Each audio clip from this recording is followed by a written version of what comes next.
Yo, what's up sa inyong lahat mga kalapatid? So, tanghali na nga pala. At pinaliguan natin yung mga YB natin. At nilagay natin dito sa may taas ng loft natin. So, busog sila at hindi sila makakalipad at makakapitik. Saka basa yung pakpak nila at mainit na rin. So, pag nakapagpatuyo itong mga to, panigurado papasok na to sa loft. Maganda na ganito yung gawin natin para mabatcher yung mga ibon natin. So, pangalawang labas na nila ngayon. At hindi ko sila pinalabas kasi ng maaga. Hanggang tanghali ko sila pinalabas at pinaliguan ko mga kalapatids. So panigurado to mamaya pag sila ay nainitan ay papasok to sa loob ng mga to. Hindi na maglalakas loob na lilipad pa. Kaya hindi pipitik itong mga ibon natin.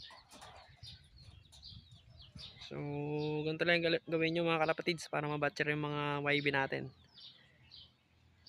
Lagi natin sa loob at yan natin na basa yung mga balahibo nila.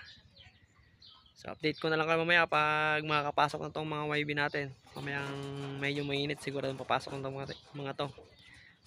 So update ko na kayo mamaya mga kalapatid. So let's go.